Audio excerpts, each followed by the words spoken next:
આ બધા સમાનાર્થી શબ્દો છે. 15મા અધ્યાયમાં ભગવાન બોલ્યા છે એક ક્ષર છે, એક અક્ષર છે અને હું એનાથી પુરુષોત્તમ તો જુદું જ છું. આમ કરીને 3 વસ્તુ બોલ્યા.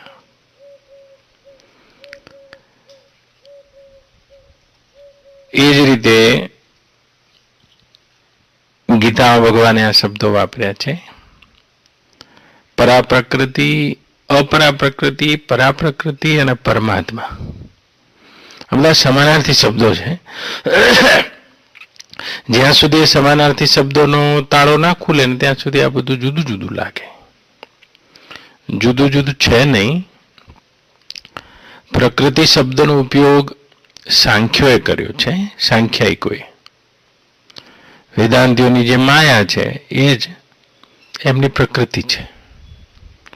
તો પ્રકૃતિ શું છે? કોઈક વાર કહેવાયું પણ છે, પણ અહીંયા ગીતાના શબ્દોમાં કહીએ, હે અર્જુન, એક મારી અપરા પ્રકૃતિ છે 8 તત્વોની. ભૂમિરાપો અનલો વાયુ ખમ મનો બુદ્ધિ એવ ચ અહંકારિતિ યમે ભિન્નાર પ્રકૃતિ અષ્ટધા. આ ભૂમિ, રાપો, અનલો, વાયુ, આ 5 તત્વો, મન, બુદ્ધિ અને અહંકાર, આ 8 મારી અપરા પ્રકૃતિ છે એમ કહે છે ભગવાન. અપરા પ્રકૃતિ અને એનાથી પણ ઉત્કૃષ્ટ, એનાથી પણ ચઢિયાતી એવી એક મારી જીવરૂપ પરા પ્રકૃતિ છે. અને આનાથી હું પરમાત્મા તો જુદો જ છું એમ કહે છે. હા, એ પરમાત્માને જોવાની આ પ્રક્રિયા છે. એ જોવામાં ના આવે ત્યાં સુધી પ્રકૃતિના સ્તરે તમારાથી કંઈક મારું જુદા પણ લાગે છે. જો અથી બ જુદો, બથી ક જુદો, કથી ડ જુદો, એથી બી જુદો, બીથી સી જુદો, એમ તમારું મારું કંઈક જુદા પણ લાગે છે પ્રકૃતિ ઉપર નજર હોવાના કારણે. જો પરમાત્મા ઉપર નજર જતી રહેશે તો એકતા થઈ જશે. જેમ એક પરપોટાને બીજા પરપોટાથી, તરંગથી, સમુદ્રથી, બધેથી અને ભિન્નતા લાગે છે. એક સ્તર તો એ છે, પણ પાણી ઉપર દ્રષ્ટિ જતી રહેતે તો બધા તરંગો અને પાણીના મૂળમાં પાણી તો એક જ છે.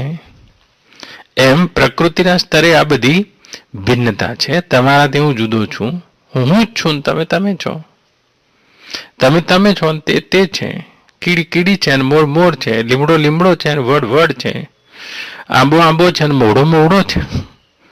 નહીં તો પ્રકૃતિના સ્તરે ગતિ ઉપર નજીક જતી રહેશે તો આ ભિન્નતા છે. અને આ ભિન્નતા છે મોજ છે, આ ભિન્નતા છે તે લીલા છે, આ ભિન્નતા છે તે સૃષ્ટિ આનંદનો હેતુ છે. પણ ક્યારે? જ્યારે એના મૂળમાં રહેલા જે પરમાત્માને ભગવાન કહી રહ્યા છે કે આ જળ અપરા પ્રકૃતિ 8 તત્વોની બનેલી અને આ જીવરૂપ પરા પ્રકૃતિથી હું ભિન્ન છું, હું તો જુદો જ છું. ભગવાન કોને હું કહી રહ્યા છે નહીં? એના ઉપર આપણી નજર જતી રહે તો પ્રકૃતિના બધા ભેદ આનંદનો હેતુ બની જશે. આનંદનો હેતુ બની જશે. ભેદ હોવા છતાં પણ તે આનંદનું કારણ બની જશે. નજર એના અધિષ્ઠાન ઉપર ભગવાન જેને પોતાનું હું કહી રહ્યા છે એના ઉપર આપણી નજર જતી રહેશે. તો હા, પ્રકૃતિની તમામ અનેકતા, પ્રકૃતિની તમામ ભિન્નતા, પ્રકૃતિનું તમામ જુદાપણું ભેદ નહીં રહે. ભેદ નહીં રહે, ભેદ નહીં રહે. જો પરમાત્મા ઉપર નજર જતી રહેશે તો એ તત્વ ઉપર નજર જતી રહેશે. તો જેને ભગવાન કહી રહ્યા છે આ બંનેથી હું તો કંઈક જુદો જ છું. હા, હું જુદો જ છું તેમ કહે છે. તો શું છે આ પ્રકૃતિ? 5 તત્વોને ભગવાને ગણાયા. ભૂમિ, રાપો, અનલો, વાયુ, ખમ, મનો, બુદ્ધિ એવ ચ. આ 5 તત્વો, તો આ 5 તત્વોની તમે વિચાર કરો તો આ અપરા પ્રકૃતિ છે, જડ પ્રકૃતિ છે. જડ અપરા પ્રકૃતિનો અર્થ જ થાય છે પ્રત્યત ક્રિયતે ઇતિ પ્રકૃતિ. આની સંસ્કૃત વ્યુત્પત્તિ છે. જે થઈ થઈને મટી રહી છે, થઈ થઈને દેખાઈ રહી છે, થઈ થઈને પરિવર્તન પામી રહી છે તે પ્રકૃતિ છે. તો પ્રકૃતિના 5 તત્વો વ્યષ્ટિમાં પણ છે અને સમષ્ટિમાં પણ છે. 8 જે ભગવાને ગણાયા. ભૂમિ રાપો અનલો વાયુ ખમ મનો બુદ્ધિ એવ ચ અહંકાર ઇતિયમ મે ભિન્નાર પ્રકૃતિ અષ્ટદા. 8 પ્રકૃતિથી આ અપરા પ્રકૃતિ છે મારી, 8 તત્વોની બનેલી, અને એનાથી હું ભિન્ન છું. અને ચેતન જીવરૂપ મારી પરા પ્રકૃતિ, જેમાં બધા જ માં કંઈક ચેતનતા લાગે છે, કીડીમાં, મારામાં, તમારામાં જે જીવપણું લાગે છે, એ જીવને ભગવાન કહે છે આ મારી પરા પ્રકૃતિ છે. પરા એટલે અપરાથી શ્રેષ્ઠ, અપરાથી પરમ, અપરાથી ચડિયાતી જીવરૂપ પ્રકૃતિ છે. તો ભગવાન તો આ જડ અને જીવ બંનેથી પૃથક, ન્યારા અને અધિષ્ઠાન રૂપ થયા, જેને આપણે જોવા છે. કારણ કે જીવને ભગવાન તો પોતાની પ્રકૃતિ જ કહે છે, પરા નહીં. હું જીવ છું, જો હા તું એ જીવ છે, હું એ જીવ છું, આ કીડીએ જીવ છે, મોરે જીવ છે, બ્રહ્માય જીવ છે, આ વડમાંય જીવ છે, બધામાં જીવ છે. આ જીવ છે ભગવાનની પરા પ્રકૃતિ, અને આ જેટલી પણ 8 તત્વોની રમત બતાવી તે અપરા પ્રકૃતિ. આ પ્રકૃતિની ખબર પડે તો પરમાત્મા ઉપર ખસીએ જવાય નહીં. ભગવાન કહી રહ્યા છે કે આવી અપરા પ્રકૃતિ અને પરા પ્રકૃતિ ન હોય તોય હું તો છું, અને આ બધા નહીં થઈ જશે તોય હું તો છું. બધાને રમાડનારો, બધાને પેદા કરનારો.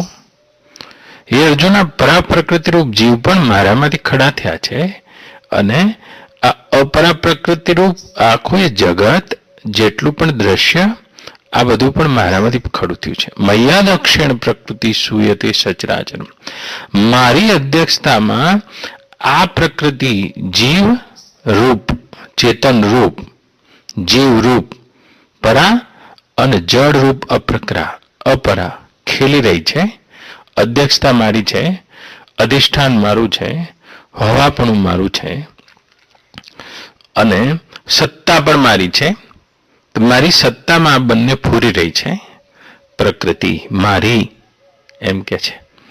પ્રકૃતિ આંતિ મહામિકામ આવું વારંવાર બોલ્યા છે. તો 8 ગણાયા. ભૂમિરાપો અનલો વાયુ ખમ મનો બુદ્ધિ એવ ચ.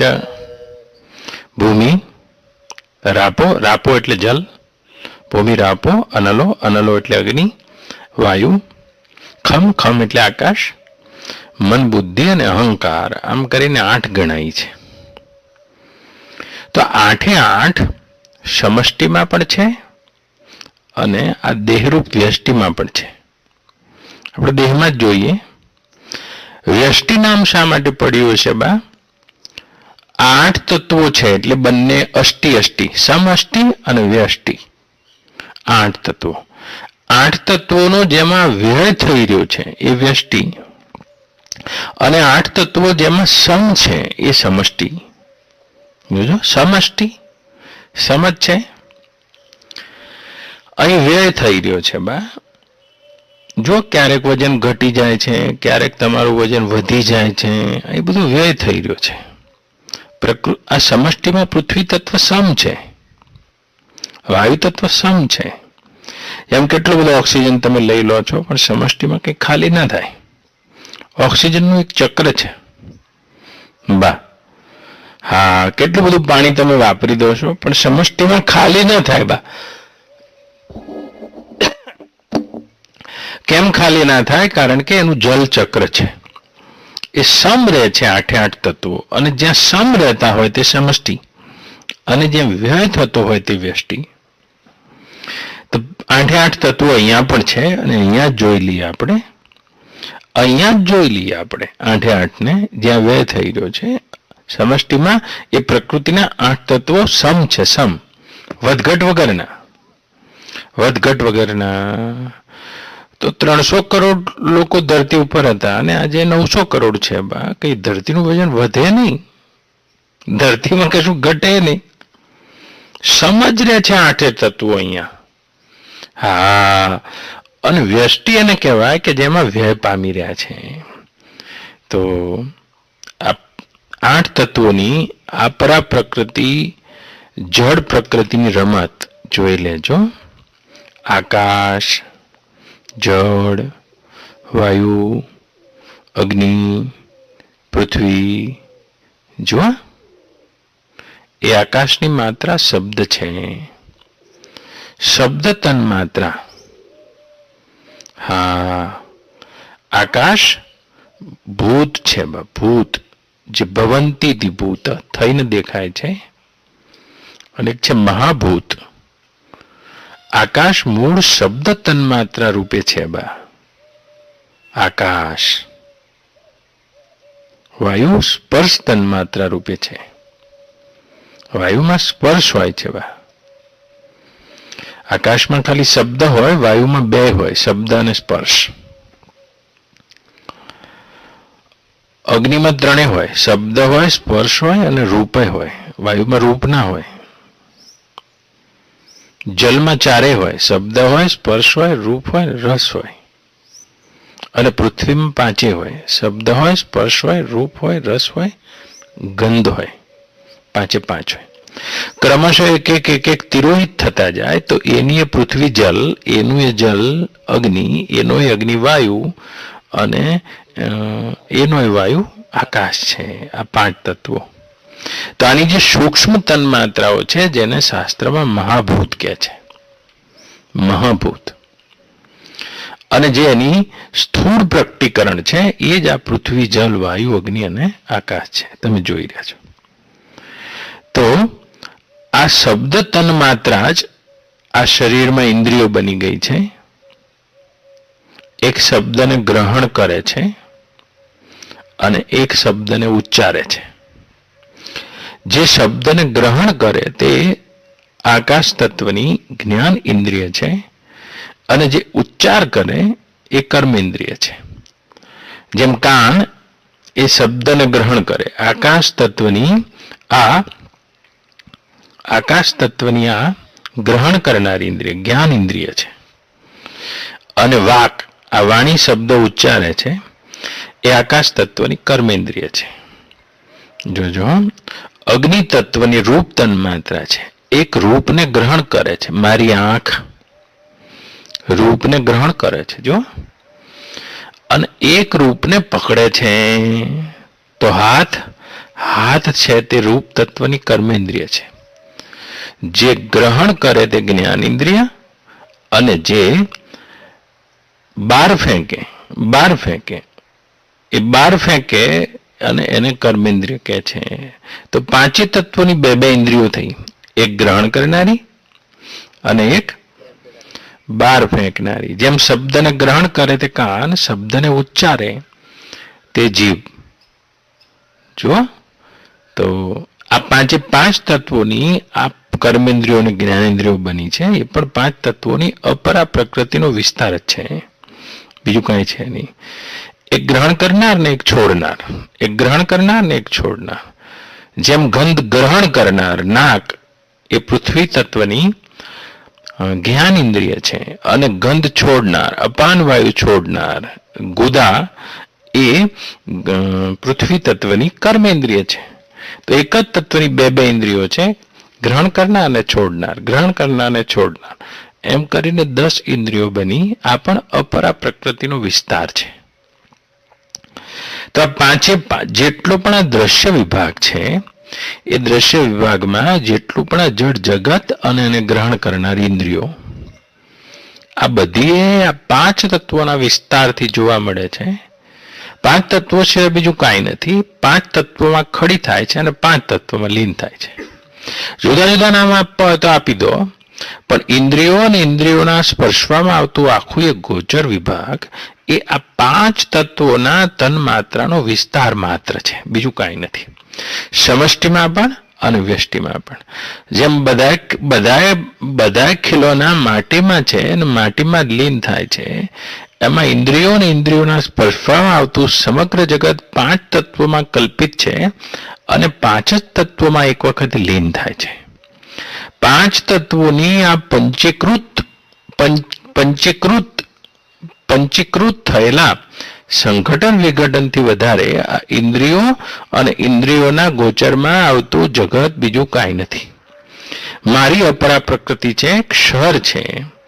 ક્ષરી જવાવાળી છે અને 5 તત્વોના વિસ્તારમાં છે. એનું અધિષ્ઠાન 5 તત્વો છે અને એ 5 તત્વોમાં દેખાઈ રહી છે, 5 તત્વોમાં કલ્પિત છે અને 5 તત્વોમાં લીન થાય છે.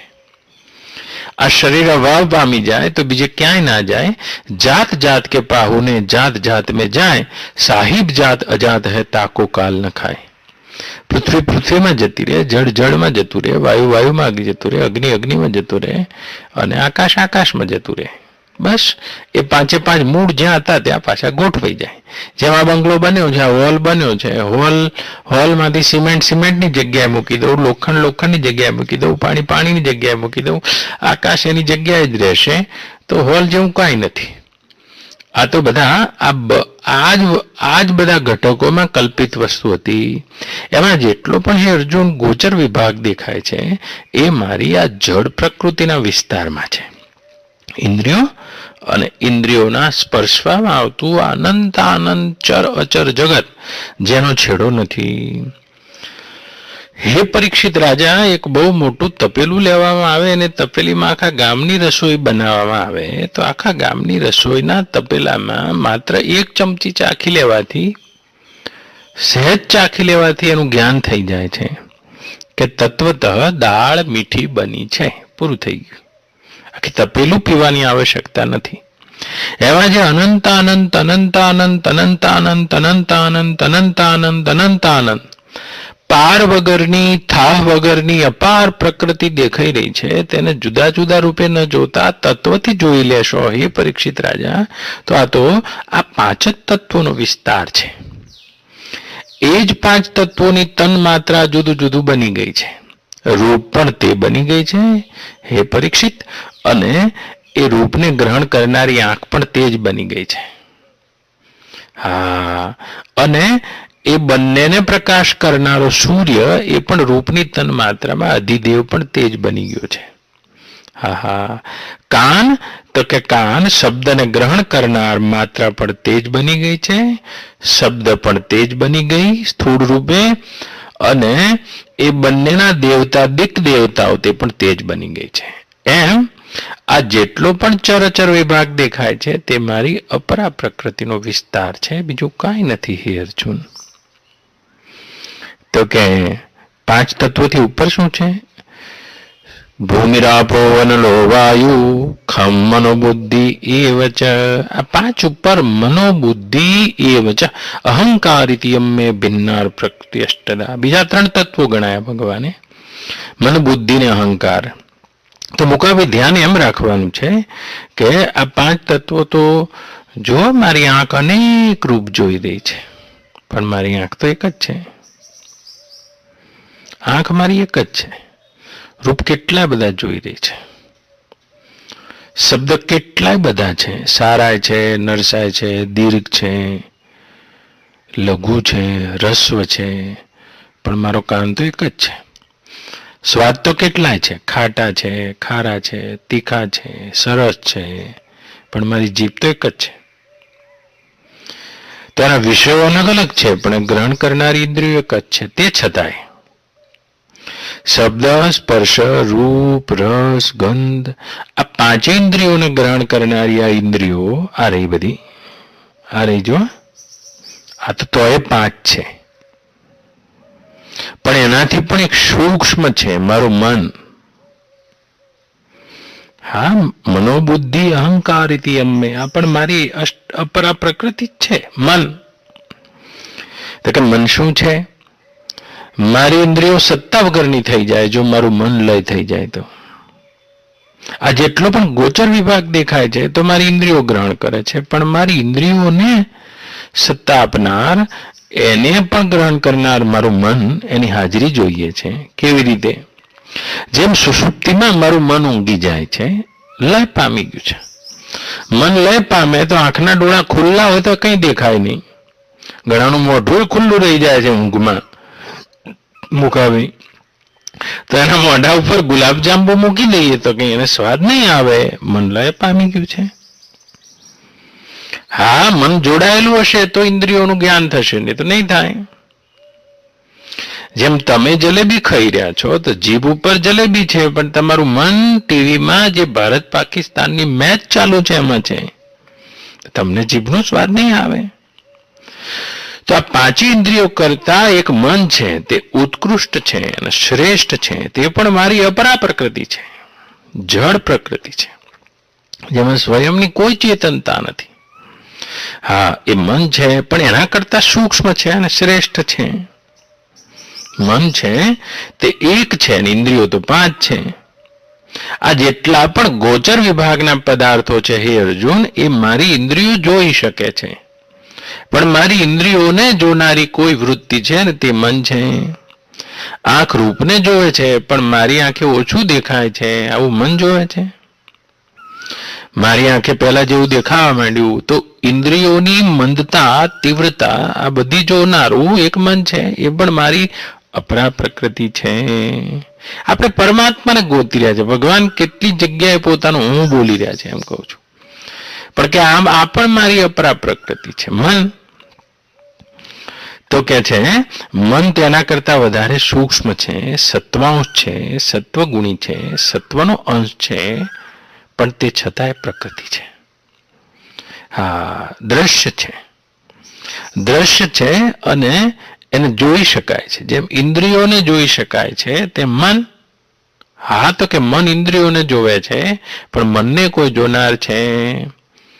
તો કે મનના સંકલ્પ વિકલ્પો તો કેટલાય હોય છે, પણ એને પણ કોઈ સંચાલિત કરનાર તત્વ છે હે અર્જુન, એ મનોબુદ્ધિ, એ બુદ્ધિ નામનું તત્વ છે. તો કે એ પણ અપરા પ્રકૃતિ છે. તો કે બુદ્ધિ શું છે? હા, એ મનને પણ જોવે છે. મન બુદ્ધિને ના જોઈ શકે પણ બુદ્ધિ મનને જોવે છે.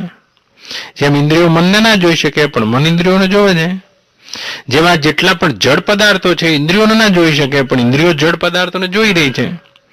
એકથી એક સચેત છે. જેમ ઇન્દ્રિયો મનને જેમ પદાર્થોને પ્રકાશે છે કોણ? તો કે ખારું છે જીભે પ્રકાશ કર્યો, ખાટું છે જીભે પ્રકાશ કર્યો, આ સુંદર છે, આ રૂપવાન છે, જો તો આ બધી રૂપ પ્રકાશ કરી રહી છે આંખ.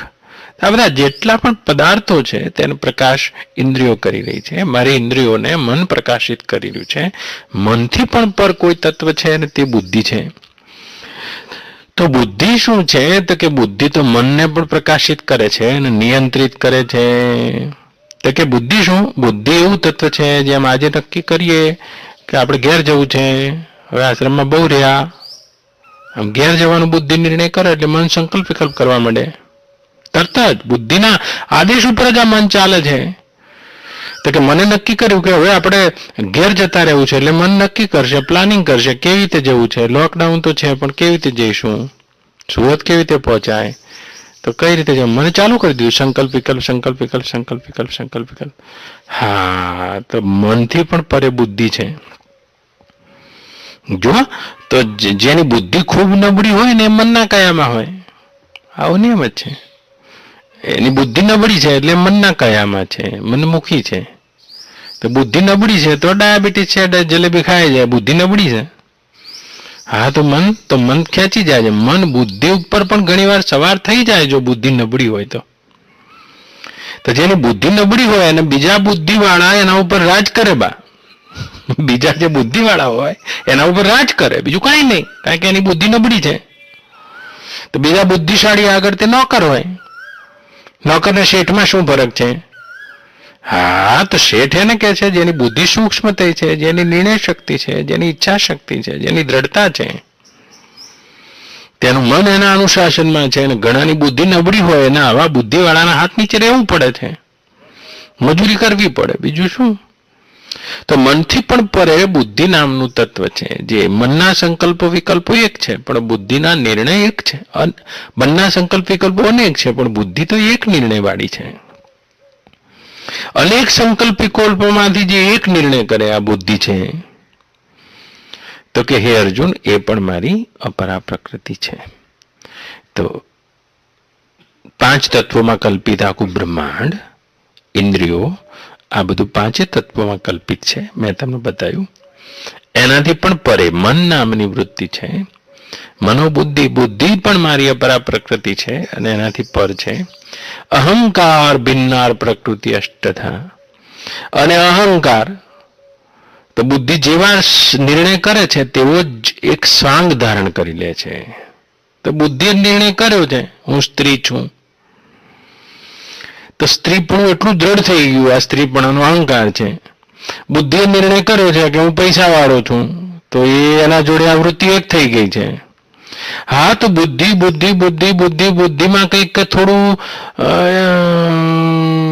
વકીલાતનું જ્ઞાન આવી ગયું છે, દાખલા દલીલનું, હું વકીલ છું આવું નક્કી થઈ ગયું છે. અહંકાર છે, અહમ વૃત્તિ છે, જે બુદ્ધિના આંચડા ઓઢી લે છે અને બુદ્ધિને પણ જે જાણનારી છે. બુદ્ધિ બદલાય તેમ પોતે બદલાઈ રહી છે, બુદ્ધિથી પૃથક છે, બુદ્ધિથી પૃથક છે. તો અહંકાર પણ મારી અપરા પ્રકૃતિ છે. સાંભળજો હવે. તો કે અહંકાર શું છે? તો કે બુદ્ધિના સ્વાંગ પ્રમાણે પોતાની ઓળખાણ નક્કી કરી લે છે. જે રીતે હું ડોક્ટર છું, અરે ડોક્ટરીનું જ્ઞાન બુદ્ધિમાં છે અને હું એવો થઈ ગયો છે, જોજો હા, હું ડોક્ટર થઈ ગયો. હા, તો હું ક્યાંક ભાવિત થઈ ગયો. તો જે જ્ઞાન બુદ્ધિમાં છે, જે નિર્ણય બુદ્ધિમાં છે, એ પ્રમાણે અહમ વૃત્તિ દ્રઢ થઈને બેઠી છે અને આ પણ દ્રશ્ય છે, અપરા પ્રકૃતિ છે. આ બધી મારી અપરા પ્રકૃતિ છે હે અર્જુન. તો કે ભગવાન પરા પ્રકૃતિ શું છે ત્યારે? હા બા, તો પરા પ્રકૃતિને ભગવાન કહી રહ્યા છે આ આઠે આઠથી પરે, આઠે આઠથી સૂક્ષ્મ, આઠે આઠને જાણનારી, આઠે આઠથી પણ પરમ એવી મારી ચેતન રૂપા જીવરૂપ પ્રકૃતિ છે. તો હવે આવ્યું જીવ બા. તો આ તો આઠે આઠ ભગવાને અપરા પ્રકૃતિ ગણાવી દીધી. જો પણ જીવ આ રહ્યો ને, હું આ રહ્યો જો, તો મારા અહંકારને પણ હું પ્રકાશી રહું છું ને મારા અહંકારના અભાવને પણ હું જાણું છું. જો જેમ અહંકાર પ્રકાશી રહ્યો છું, તો કાલે તો હું મારો અહંકાર એમ હતો કે હું ગરીબ છું અને આજે અહંકાર એમ છે કે હું તો પૈસા વાળો છું. પણ આ બંનેમાં એક પ્રકાશ સત્તા છે, ચેતન સત્તા છે, જીવ સત્તા છે, જ્ઞાતા છે. અને અહંકાર વૃત્તિ લય થઈ ગયા છે ઊંઘમાં, તો એના અભાવને પણ જોઈ રહી છે. આ જીવ આત્મા કહો જીવ કહો બંને એક વસ્તુ છે આ શ્લોકમાં. તો જે પ્રકાશ સત્તા છે, જે તો જેમની તેમ છે. આવા અહંકાર તો કેટલાય ખેલ બદલ્યા, અહંકારે તો કેટલાય ભાવ બદલી કાઢ્યા. તમારી જીવરૂપ પરા પ્રકૃતિ જેને ભગવાન કહી રહ્યા છે, એ તો એટલી બધી પરા સૂક્ષ્મ અને શુદ્ધ છે. જીવ તો એનો એ છે, જીવ નિત્ય કહા લગી તુમ રોવા. નંદુબા, તો એ તમે વિચાર કરો, જે સુષુપ્તિમાં તમે કોણ છો? હાર્યા સુષુપ્તિમાં અહંકારનો અભાવ છે, તોય તમે હું ઊંઘી ગયો છું એમ કહેનારા કોણ છો? આ એ હુંની વાત હું કરું છું, જે ચેતન છે. આખી આ આઠે આઠ પ્રકૃતિને જે ચેતનતાના બીજથી જેની હાજરીમાં બધું ચેતન લાગી રહ્યું છે. જેમ લોહી ચુંબકની હાજરીમાં લોખંડના ટુકડાએ તમને ચેતન લાગે, લોહી ચુંબક ફરે એટલે દૂર પડેલા લોખંડના ટુકડા ઘૂમવા માંડ્યા. એમ તમારી એ પરા પ્રકૃતિરૂપ જીવ સત્તાની હાજરીથી, આત્મસત્તાની હાજરીથી આ બધું એકથી એક ચેતે છે. તમારાથી જ અહમ વૃત્તિ ચેતે છે, અહમ વૃત્તિથી બુદ્ધિ ચેતે છે, બુદ્ધિથી મન ચેતે છે, મનથી ઇન્દ્રિયો ચેતે છે, ઇન્દ્રિયોથી જગત ચેતે છે. નંદુબા, એ તમે જીવ છો. તો જીવ નામની એ મારી પરા પ્રકૃતિ છે. કીડીથી લઈને બ્રહ્મા સુધી આ મારી અનેક જીવરૂપ દેખાઈ રહી છે, એ મારી પ્રકૃતિ છે એમ ભગવાન બોલે છે બા. તો એ તો તમે એના એ છો. બધો ઢાંચો બદલાતો છે, વ્યષ્ટિમાં તો બદલાઈ ગયો બા. કાલ તમે કોઈની દીકરી હતા અને પછી કોઈની પત્ની થયા અને પછી કોઈના બા થયા અને હવે કોઈના શું થશો બા? આ બધું બદલાતું છે, પણ તેમાં તમારી પરા પ્રકૃતિરૂપ આત્મસત્તા તો એમની એમ જ છે. એ તો કોઈની દીકરી નથી, કોઈની પત્ની નથી, કોઈની બાય નથી. એ પરા પ્રકૃતિ જીવ છે બા, આત્મા છે, ચેતન છે, જેમાં કશાનો પડછાયો નથી બા. ये तो જેમની તેમ ज्यों का त्यों ज्यों की त्यों ही रहती है। हाँ, तो आ मारी प्रकृति थी पर हूं परमात्मा छू एम भगवान क्या है। वाया જોજો હો બા, તો તમને જ્યાં છુપણું લાગી રહ્યું છે, હું છું એવું લાગી રહ્યું છે, જીવ છે છું। હવે જો આ તમારું છુપણું આ પ્રકૃતિ અંશ સાથે જોડાઈ જાય તો અપરા પ્રકૃતિમાં ઉલજી જશે, ઉલઝન। અને આ છુપણું જેને ભગવાન કહી રહ્યા છે, મારી જીવરૂપ પરા પ્રકૃતિથી પણ ઉત્કૃષ્ટ એવો હું પરમાત્મા છું એમ કે છે। તમે કદી વિચાર કર્યો છે કે આકાશમાં રહેતા હશે ભગવાન બા? તો તમે કોક વાર નહીં કહેતા મારો જીવ ગભરાય છે? જો આ તમારા ગભરાયેલા જીવને પણ કોઈ જાણનારો છે। મારો જીવ જઈ રહ્યો છે એટલે તમારા જતા જીવને પણ કોઈ જાણનારો છે। મારો जीव જઈ રહ્યો છે હવે એટલે આવજો એટલે હા તમારો जीव જઈ રહ્યો છે तो જાણ્યો કોને બા? वो अपने आप से जाना जाता है। और जो अपना आप है वही परमात्मा है जिसको भगवान बोल रहे हैं मैं इससे भी परे परम अस्तित्व हूं। ये सारी जड़ प्रकृति पर और जीव भी नहीं रहते तो भी मैं रहता हूं, मैं हूं। तो जो राते सपनू आयु छे बा, तो तमने नंदुबा ने मार बा ने सपनू आयु बा, तो मार बा ना स्वप्न में केटलाय पुरुषो स्त्रीओ मोर पोपट जड़ पत्थरना टुकड़ा पहाड़ सूर्य चंद्र तारा आ बधुं क्यांथी निकळ्युं छे? क्यांथी निकळ्युं नंदुबा? ए स्वप्नना जोनारनो मनमा उठेलो संकल्प ज छे। ए संकल्प नहीं, ये संकल्पना मूळमां बा ए स्वप्नना जोनारनो हूँ छे, उसका मैं है, उसके मैं में से ही निकल रहा है। उसका मैं सपने का देखना, स्वप्न को जो देख रहा है उसका जो मैं है उसमें से ही संकल्प और संकल्प में से पूरा स्वप्न निकलता है। तो जो सृष्टि का अपरा प्रकृति और परा प्रकृति जो दिख रही है उसके पीछे दूसरा कुछ नहीं है, उस परमात्मा का संकल्प ही है। ये संकल्प ही प्रकृति है और उस संकल्प के पीछे जो मैं है वही परमात्मा है। जैसे आपके मैं में से ही पूरा स्वप्न निकलता है, ऐसे ही परमात्मा का जो मैं है उसमें से ही परा प्रकृति रूप जीव और अपरा प्रकृति रूप पूरा विश्व निकल रहा है और दिख रहा है। फरीवार कहूं तो राते सपनों आयु छे, तो स्वप्न में जड़ देखाय छे, पत्थर देखाया, जो आकाश देखाय छे, पृथ्वी देखाय छे અને સ્વપ્નમાં જીવાય દેખાય છે। આ બધું ક્યાંથી આવ્યું છે બા? મૂળમાં જશો તો સ્વપ્નના જોનારનો સંકલ્પ જ છે। એ સંકલ્પ ક્યાંથી આવ્યો છે? સ્વપ્નના જોનારના હુંમાંથી, બીજા ક્યાંયથી નહીં। स्वप्न को देखने वाला जो मैं है उसका जो संकल्प है उस संकल्प में से ये जड़ और चेतन सृष्टि हो गई है। तो ये तो हुआ उदाहरण स्वप्न का।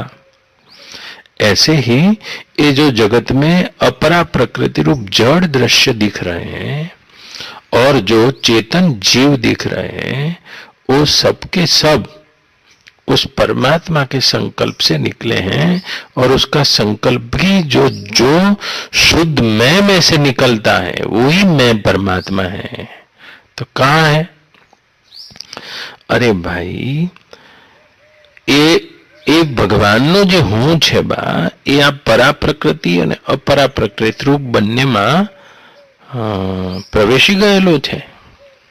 एनु हूँ उदाहरण आपू। જેમ એક સૂર્યનો પ્રકાશ હોય એ સૂર્યનો પ્રકાશ બધામાં છે। આ ઝાડમાં પ્રવેશી ગયો છે સૂર્યનો પ્રકાશ જ। હા બા આ ઝાડમાં પ્રવેશી ગયો છે, તમારામાં મારામાં બધામાં પ્રવેશી ગયો છે। આપણા જીવનનો આધાર છે, બીજું કાંઈ નહીં। આ બધામાં સૂર્યનો પ્રકાશ છે તો એ સૂર્ય તો એનાથી જુદો પણ છે। જુઓ જેવી રીતે એક સ્થૂળ ઉદાહરણ આપું ચાલો. આપણા ઘરમાં કેટલા ઇન્સ્ટ્રુમેન્ટ છે. આપણા ઘરમાં ફ્રીજ છે, આપણા ઘરમાં ટીવી છે, આપણા ઘરમાં એસી છે, આપણા ઘરમાં હીટર છે, આપણા ઘરમાં બલ્બ છે, 0નો છે, 1000નો છે. આ બધામાં કરંટ પ્રવેશી ગયો છે. તો એ કરંટની સત્તા તો આ બધાથી જુદી છે, જુદી જ છે. એમ પરમાત્મા એ જ રીતે આ પરાપ્રકૃતિ રૂપ અને અપરાપ્રકૃતિ રૂપ જડ અને ચેતનમાં પ્રવેશી ગયેલા છે, તો તેનાથી જુદા છે. જેમ સપનું તમને આવે બા, તો સ્વપ્નમાં જે તમારા સપનામાં મહેન્દ્રભાઈ દેખાય કે તમારા સપનામાં બાળનાથ દેખાય કે તમારા સપનામાં કોઈ પણ દેખાય, તમે સ્વપ્નના જોનારા તો બધાના હૃદયમાં હું રૂપે પ્રવેશી જ ગયેલા છો, તો જુદા છો. એમ ભગવાન તો એ આ પરાપ્રકૃતિ રૂપ જીવની ચેતનતામાં અને અપરાપ્રકૃતિ રૂપ જળની જડતામાં પ્રવેશી ગયેલા છે, તો એનાથી જુદા છે, પૃથક છે, સ્વતંત્ર છે, અધિષ્ઠાન છે. જેવી રીતે ઘરમાં બલ્બ ઉડી જાય તો करंट ने શું, करंट का कुछ नहीं होता है बा, करंट ने कशुં नहीं થાય, करंट तो ज्यो का त्यों है. हाँ, फ्रीज बगड़ी जाए तो करंट ने શું, तो અહીંયા કોઈ जन्मતું लागे, मरતું लागे. उस परमात्मा के मैं में ज्यों का त्यों है. वहीं आपका मैं मिला दो ज्ञान दृष्टि છે નંદુબાઈ. ત્યાં જ પોતાનો હું તમે જાણી લો, એની સાથે જોડાઈ જાઓ. જો તમારો આ પરાપ્રકૃતિ રૂપ જીવપણું છુપણું બા એ પરમાત્મા સાથે નહીં જોડાય ને તો અપરા પ્રકૃતિમાં ઉલજી જશે. આ જડમાં ઉલજી જાય છે, उलझन पामी गયું ज्ञान नहीं होवाથી. तो इसमें उलझा रहता है, उलझा रहता है, यही उलझन बवाटवी है. તો આ બધા ઇન્સ્ટ્રુમેન્ટ બળી જાય બા, ચાલો ને બધા ઇન્સ્ટ્રુમેન્ટ બળી જાય ને અહીંયા મીટરે ઉડી જાય તો પાવર હાઉસ તો છે જ. એમાં અપરાપ્રકૃતિ રૂપ અને પરાપ્રકૃતિ રૂપ બધા જીવ સમાપ્ત થઈ જાય તો એ જે છે તે પરમાત્મા છે. તે આ બધાથી પૃથક છે અને આ બધામાં પ્રવેશેલા પણ છે. સત્તા રૂપેણ સંસ્થા રૂપેણ સંસ્થિતા, એ સત્તા રૂપે એ પરમાત્મા તત્વનું જ્ઞાન લેવા માટે આ પ્રકૃતિ અને પરાપ્રકૃતિ અને अपराप्रकृति नो विभाग करवानो छे बा. तो ये जीव रूप पराप्रकृति रूप जीव भी कभी तो नहीं रहते हैं, नहीं रहते. જેમ સપનામાં તમે જાગી ગયા બા તો બધા જીવ ક્યાં ગયા? તમારા સપનામાં દેખાતા હતા ક્યાં ગયા? ક્યાં ગયા કહો છો? તો સપનામાંથી જાગેલા નંદુબા ના કહી શકે? જાગેલા કહી શકે કે સપનામાં જેટલા પણ જડ દેખાતા હતા અને સપનામાં જેટલા ચેતન દેખાતા હતા એ બધા મારી જ પ્રકૃતિ છે હતી. હા, એમ ભગવાન પોતાના સ્વરૂપથી કહી રહ્યા છે કે જેટલું પણ અહીંયા જડ દેખાય છે અને જેટલું પણ અહીંયા જીવરૂપ દેખાય છે તે મારી જ પ્રકૃતિ છે, મારી જ પ્રકૃતિ છે. આ ભગવાનની પ્રકૃતિમાં જડ અને ચેતન દેખાઈ રહ્યું છે, જેમાં જડ અને ચેતનનો અત્યંત અભાવ છે. જેમ સ્વપ્નમાંથી તમે જાગી જાઓ તો ના કોઈ સ્વપ્નના જીવ છે, ના કોઈ સ્વપ્નના જડ પદાર્થો પણ છે, તમે જ છો, જાગી ગયા. એમ જે ભગવત તત્વના સ્વરૂપમાં જાગી જાય છે એની અપરા પ્રકૃતિ અને પરા પ્રકૃતિ પરમેશ્વર રૂપ થઈ જાય છે. एक भगवत सत्ता ही शेष रह जाती उसकी दृष्टि में, प्रकृति की कोई दशा नहीं बनती है. ज्ञान विज्ञान युक्तेन भक्ति युक्तेन चात्मना परिपश्यत उदासीन प्रकृति च हतोजसम. हे माता देवहूति, भगवान कपिल कही रहा है, जिसको परमात्मा तत्व का ज्ञान हो जाता है इसकी ये प्रकृति देखने की दृष्टि भी शांत हो जाती है. उसके लिए कुछ जड़ नहीं बचता है, उसके लिए चेतन भी नहीं बचता है, एक परमात्मा सत्ता ही अवशेष बचती है. वही है, वही है. तो आप क्या देख रहे हो? शरीर देख रहे हो तो आपकी दृष्टि अपरा प्रकृति में उलझी हुई है। और यदि आप जीव देख रहे हो सब में, तो आप वही भगवान की परा प्रकृति देख रहे हैं। तो जीव जो शोभा तो તમને પ્રશ્ન તો રહેશે કે આ આવો કેમ છે, આ કેમ આવો છે, આ કેમ આવો છે, આ કેમ આવો છે, આ કેમ આવો છે, આ લીમડો કેમ છે, આ કેરી આંબો કેમ છે, આ મવડો કેમ છે, આમ કેમ છે? અરે નંદુબા,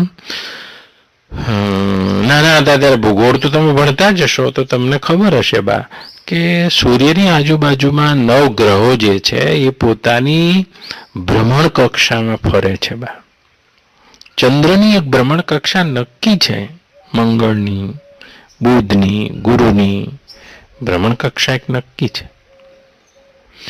એમ પ્રત્યેક જેને તમે પરા પ્રકૃતિ રૂપ જીવ કહો છો એની જે ભ્રમણ કક્ષા છે આ જ જીવની પ્રકૃતિ છે. એ ભ્રમણ કક્ષા કદી બદલે નહીં બા, એ છોડી જ ના શકે. ગીતામાં બોલ્યા છે ભગવાન, પ્રકૃતિ આંતિ મામિકામ. હા, એ પ્રકૃતિની પરિધિમાં જે ફરે છે આ જીવ છે બા, बदली ना आके. दुर्योधन अपनी दुर्योधनता नहीं छोड़ सकता नंदुबा, और अर्जुन अपनी अर्जुनता नहीं छोड़ सकता, कर्ण अपनी कर्णता नहीं छोड़ सकता, युधिष्ठिर अपना युधिष्ठिरपना नहीं छोड़ सकते. क्यों भाई? बधानी एक नियत परिधि છે, એમાં બધા ગુમી રહ્યા છે. આમાં કઈ દોફો કરવા જેવો નથી બા. વડના ઝાડને તમારે લીમડો કરવો હોય, લીમડાના ઝાડને મવડો કરવો હોય તો તમે બહુ મોટા ધોખામાં છો બા. આપણે બહુ મોટા ધોખામાં છીએ. આ તો પ્રત્યેક જીવ એની પરા પ્રકૃતિ રૂપ જીવ તેની નિયત પરિધિમાં ફરી રહ્યો છે બા. બસ એ નિયત નક્કી કરેલો ચંદ્ર એની પરિધિમાં ફરે બા, અને 27 દાડે જ આખું નક્ષત્ર બ્રહ્માંડ પૂરું કરે. એક દાડો વધારે નહીં, એક દાડો ઓછો નહીં. હા, 27 દાડે પૂરું કરી લે. તો શનિને એ બ્રહ્માંડ આખું ચક્ર પૂરું કરતા 30 વર્ષ લાગે. લ્યો, તો કે આનામાં આમ કેમ છે, આનામાં આમ કેમ છે, આનામાં આમ કેમ છે? અરે તમે તે પરમાત્મા તત્વના રહસ્યને જાણી જાઓ. તમારી દ્રષ્ટિ દેહ પર છે, જળ પદાર્થોમાં રમી રહી છે. તમારી દ્રષ્ટિ જીવ પર છે, તો પ્રશ્ન તો થશે કે ફલાણું આમ કેમ છે, ફલાણું આમ કેમ છે, આ કેમ વધારે ખાય છે, આ કેમ ખાતો નહીં, આ કેમ આટલું હોશિયાર છે, આ કેમ નહીં, આ કેમ વડાપ્રધાન થઈ ગયો, આ કેમ પટાવાળો બની ગયો? અરે નંદુબા, એક એક વડનું બીયું હોય નંદુબા, એ વડના બીયામાં આખો વડ છે. અને મહેન્દ્રસિંહભાઈ, એ વડ એમાં કેવડો થશે એ એના બીયામાં છે. કેટલા વર્ષે વડ ટકશે એના બીયામાં છે. એની શાખા પ્રશાખાઓ કેટલી થશે એ એના બીયામાં છે. એને દર વર્ષે કેટલા વડના ટેટા આવશે. આ વડના ઝાડ નીચે બેઠા છો બા, અને કેટલા ટેટા આવશે? આ નિયત વસ્તુ છે. એક ટેટો વધારે ના આવે ને એક ઓછો ના આવે, એક પાંદું વધારે ના આવે ને એક ઓછું ના આવે બા. હા, તો પછી ચિંતા થતી હોય કે આ છોકરો ભણ્યો ના કેમ ભણતો નહીં. અલ્યા ભાઈ, ડબલા ભાઈ, દરેક એની પ્રકૃતિની નિયતિમાં ગુમી રહ્યો છે. નક્કી આનાથી આટલું જ થશે. જેમ આ વડના ટેટાથી આટલા ટેટા આવશે, બસ આનાથી આગળ નહીં. હા, તો કે આનાથી આટલું જ થશે, આવું નિયત છે. પ્રકૃતિ આંતિ મામિકામ. પણ મહાભારત જોવા બેઠા વખત પ્રશ્ન થાય કે આરો દુર્યોધન આવું કેમ કરે? અલ્યા, એ તો દુર્યોધન એની પ્રકૃતિમાં ગુમી રહ્યો છે. જેમ સૂર્ય એના પરિઘમાં ગુમી રહ્યો છે, ચંદ્ર એના પરિઘમાં ગુમી રહ્યો છે, એમ પ્રત્યેક જીવ પરા પ્રકૃતિ તે એના જ પરિધિમાં ગુમી રહ્યો છે. તમે આ ગુમાવનાર પરમાત્માને જાણીને શાંત થઈ જાઓ. ગુમાવનાર કોણ છે? જે દેખાઈ રહ્યું છે અને ના જોશો. કોણ દેખી રહ્યું છે અને શેમાં દેખાઈ રહ્યું છે? આ એ જોઈને તમે એ પરમાત્મા તત્વનું જ્ઞાન પ્રાપ્ત કરીને શાંત થઈ જાઓ. નહીં તો આ પ્રશ્ન ઉભો રહે, આ દુર્યોધન કેમ આમ છે, આ ફલાણો ધૃતરાષ્ટ્ર કેમ આમ બનાવ્યો છે, કેમ આવો છે, આમાં આ ક્યાં કરે? અરે એની પ્રકૃતિની પરિધિમાં ઘૂમી રહ્યો છે. છોડી ના શકે. દુર્યોધન પોતાની દુર્યોધનતા નહીં છોડી શકતા. હા, કર્ણ પોતાની કર્ણતા ના છોડી શકે. પેલા કીધું એક બાણ વધારે ચલાવી દીધું હોત તો લડાઈ જીતી ગયા હોત. સૂર્યાસ્તથી શું ફરક પડી જવાનો હતો? કર્ણ ના પાડે છે કે મારાથી નહીં થઈ શકે. પોતાની કર્ણતા નહીં છોડી શકે. બધાની એક પ્રકૃતિની પરિધિ હોય છે. અહીં આંબાનો કદી મવડો ના થાય ને મવડાનો કદી આંબો ના થાય. બા તો પ્રશ્ન થતો હોય તો આ રહસ્ય જેને ખબર ના હોય એને પ્રશ્ન થશે કે આ છોકરો કેમ તારે ભણ્યો જ ના, ભણતો જ નહીં. પેલું નહીં, એક મહાત્મા આયા એટલે પછી કાકો બેઠા હતા, હોકો પીતા હતા. તે હોકો પીતા હતા, આઈને પૂછ્યું કે મોટો છોકરો શું કરે છે? તો કે મોટો છોકરો તો હમણાં જ પીએચડી થયો, ડોક્ટર થઈ ગયો. એમ? તો કે વટલો શું કરે છે? બસ કે વકીલ થઈ ગયો. એ એટલું બધું ભણ્યું? અને કે નાનો શું? કે શિક્ષક થઈ ગયો છે. તો કે 4 દીકરામાં ચોથો શું કરે? તે તો કે બહુ ભણ્યો જ નહીં અને ભણતર જ ચડ્યું નહીં. તમે આટલા ડાયા, 3 છોકરા તમારા આટલા ભણાયા, ત્રીજાને તમે ભણાઈ જ ના ક્યાં? ત્રીજાને તમે ચોથાને એમ કે પણ એને ભણતર જ ના ચડ્યું. તેમ કે આટલા 3 ભણ્યા ને બિલકુલ ભણ્યો ના, પણ કે માનતો જ નહોતો ને. જ્યારે નિશાળ કહીએ ત્યારે આમ ઘા કરતો હતો સ્લેટને. માન્યો જ નહીં એટલે મેં ભણાયો જ નહીં. તેમ કે એવા છોકરાને તમે ભેગા રાખો છો, કાઢી મૂકો ને એના કરતા. પણ કે કાઢી શું મૂકે? આ 3 જણા તો ભણ્યા છે પણ સર્ટિફિકેટ લઈને ફરે છે. આ ચોથો જ હજામત કરી અને આખું ઘર ચલાવે છે. હાથ પડે 200 રૂપિયા એ લાવે છે, તારે આખું ઘર અમારું ચાલે છે. હા, આ ડોક્ટરે તો હજુ ફાઇલો લઈ લઈને ફરે જ છે. સમાજ વિદ્યામાં ડોક્ટર થયા હતા તે પીએચડી. હા, અને વકીલે હજુ તો કાળો કોટ પહેરીને જાય છે ને આવે છે. હાથ પડે કે કેસ મળતો નહીં. અને શિક્ષકને આવું છે, સરકારે પીટીસીની ભરતીઓ જ બંધ કરી દીધી. આ એક છે તે હાથ પડે લોકોના વતા કરે છે અને વતા કરીને 200 રૂપિયા ભેગો થાય છે. તો આ પ્રકૃતિના કાંટા છે, આમાં કશું બદલાય નહીં. બા બદલી શકાય નહીં, આનો સ્વીકાર કરી શકાય. ઊંટ કેમ છે? અલ્યા ઊંટ જ છે અને કીડી છે, મોર છે અને પોપટ છે. ઘણા પ્રશ્નો એવા કરતા, કીડીને નાની કેમ બનાવી છે, મકોડાને મોટો? એને પૂછ. હા, જેને બનાવી છે એનો કોઈ હેતુ છે? આમ ખાંચા ફિટ કર્યા હોય બા. હા, ખાંચા એક આખો પરિવાર બનાવે ને ત્યારે એવી પ્રકૃતિના 9 ગ્રહની પ્રકૃતિ ભેગી થાય ત્યારે આખો પરિવાર બને. જેમ સૂર્યનું સૌર મંડળ હોય કે ના હોય, એમાં બધાની પ્રકૃતિ હોય. બુધની પ્રકૃતિ, ગુરુની, મંગળની, પૃથ્વીની. બુધાશુપમાં ઘેસ્યાને લૂંટ્યો. એ જે 9 ગ્રહ છે એ બધાની પ્રકૃતિ હોય. શનિની ધીમી એમ ઘરમાં બધાની જોજો. આખી પ્રકૃતિ તૈયાર થાય ત્યારે ઘર નિર્માણ થાય. આમાંથી એક હળી તમે કાઢી ના નાખો. હવે ઘણા પ્રશ્ન કરવા આવતા હોય પાછા. 10 વડા આપણે પૂછીએ પ્રશ્ન કરો તો પ્રશ્ન ના કરતા હોય. એક દાડો એના ઘેર લઈ જાય, પધરામણી કરાવે, બા 11 રૂપિયા કવરમાં મૂકે અને પછી પ્રશ્ન કરે. બા તો આપણને એમ થાય કે આ બન્યું આજે. ગીતાના કયા અધ્યાયનો શીખવડ 15મા અધ્યાયનો પ્રશ્ન કરશે આજે. 10 વર્ષે બોલ્યો નથી. ત્યારે આજુબાજુ જોવે કોઈ ના હોય ને પછી એમ કે ભગવાન અમારી ઘેરથી મને આવી કેમ આલી છે? બુદ્ધિ આને બિલકુલ નહીં. પણ ડબલા ભાઈ તારામાં ઠાંસીને ભરી છે એટલે એને ખાલી રાખી છે. નકર આ મેળ છે ને આવે. તારામાં ઠાંસીને ભરી એટલે એને ખાલી રાખી.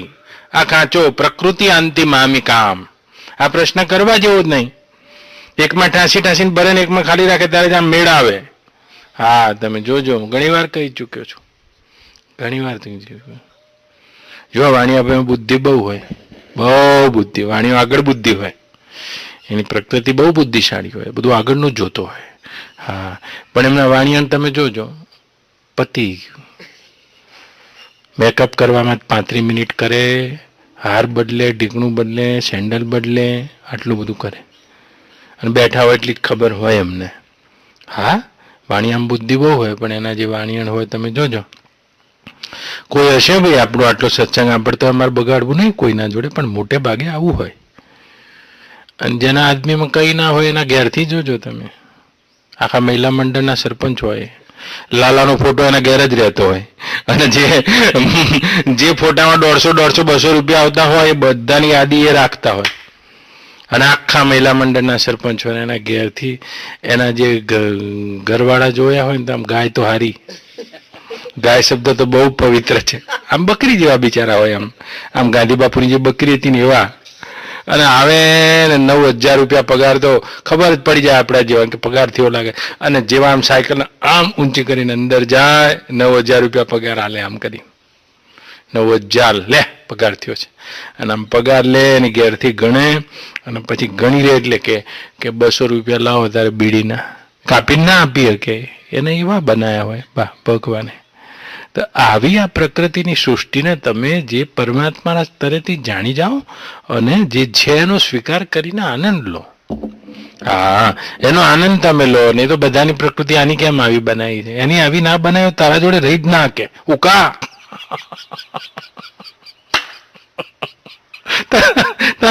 તારા જોડે કેવી રીતે રહેશે? ઘડીક થાય ને મોઢું ફૂલાઈ દે ને ઘડીક થાય ને કે ખાવું નહીં, ઘડીક થાય કે ખાવું છે. પણ એક પ્રકૃતિ આમાં આવી બનાવી છે એટલે આમે આવી ચાલે છે. આવી બધા ખાંચા ફિટ કર્યા છે પરમાત્માએ. નગર આ પ્રકૃતિને કોણ જેલે? કહો કોણ જેલે? એને જેલી હકે એવી જ ઘેરથી બનાવી હોય અને એની ઘેરથીને જેલી હકે એવો જ ઘરવાળો બનાવ્યો હોય. હા, જેલી હકે, બીજું કઈ ના કરીએ કે બહુ તો 4 દાડા ખાય નહીં એનાથી આગળ એક એક્શન ના લઈ શકે. 4 દાડા ખાય નહીં, બસ 4 દાડે ભૂખ લાગે એટલે પાછું ઓટોમેટિક ખાવા બેસી જાય. જગ્યાએ લઈને પછી નાસ્તો લઈને 4 દાડાનો ભેગો નાસ્તો લઈ લે. શું કારણ? એનાથી આગળ સ્ટેપ જ ના લઈ શકે એટલે એવો બનાવ્યો હોય. નહીં તો એનાથી આગળ સ્ટેપ લે તો પાછો છૂટાછેડા લે ને આ કરે ને તે કરે. આવું ના કરે. બહુ તો 4 દાડા રિહાય અને અમે નહીં જોવાનું. એટલે 4 દાડે ભૂખ તો લાગવાની જ છે ને, પેટ તો બધાને પોતાનું જ છે ને. ભૂખ લાગે એટલે ઓટોમેટિક બધું લઈને બેસ છે. હા, પછી ખાવા મળે 4 દાડો ભેગું ખાઈ લે. તો હું એમ કહું છું કે ભગવાને આ પ્રકૃતિના ખાંચા આવા જ બનાવ્યા છે. આ પ્રકૃતિના જીવ બધા ભગવાને આવા જ સૌર મંડળમાં 9 ગ્રહો હોય, એમાં આપણા ઘરમાં 9 જણ હોય. તમારે જાણી દેવાના આમાં બુધ કયા, આમાં ગુરુ કયા, આમાં પૃથ્વી કઈ, હા આમાં શનિ કયો, આમાં પ્લુટો કયો, ને હા અંધારમાં રહેતા હોય નેપચ્યુન કયા. જેને ઘરની ખબર જ ના હોય ઘરમાં શું ચાલે, લોકડાઉનમાં રૂપિયા છે કે નહીં, ઉઠે એવા કે ચા લાવો, એટલે પણ દૂધ જ નથી પ્લુટો ઘરમાં. પણ એને ખબર જ નહીં સૂર્યના પ્રકાશથી એટલો બધો આગો હોય, છેલ્લો ગ્રહ હોય પ્લુટો. અજવાળું જ ના હોય બા, 10 વર્ષે અજવાળું, 10 વર્ષે સૂર્ય ઉગતો હોય એવા ગ્રહ છે બા. એમાં અવાજ ન હતો એવા એની મસ્તીમાં રહેતા હોય. એને ખબર જ ના હોય કે આ 45 દાડાથી લોકડાઉન છે ને ઘરમાં મુહૂર્ત નથી ઉઠાવ્યા કે દૂધ ચા લાવો. હા, તો બા એવા હોય અક્કલ ના ઉથમી. પેલા નહીં મહેમાનને પૂછ્યું કે 10 દાડાથી રેલા ને મહેમાન આવા 10 દાડાથી બા આવા મોંઘવારીમાં રહ્યા તો કેવા લાગે? એટલે એમ કે આજ તો જવાના જ છે. કાલના કપડાં ભેગા કરતા હતા તે જવાના હતા. એટલે શેઠ જે ગરદણીએ પૂછ્યું કે મહેમાન ચા લેશો કે દૂધ લેશો? કે ચા બને ત્યાં દૂધ લાવો ત્યારે. અરે પ્લુટો કેમ આમ લ્યા?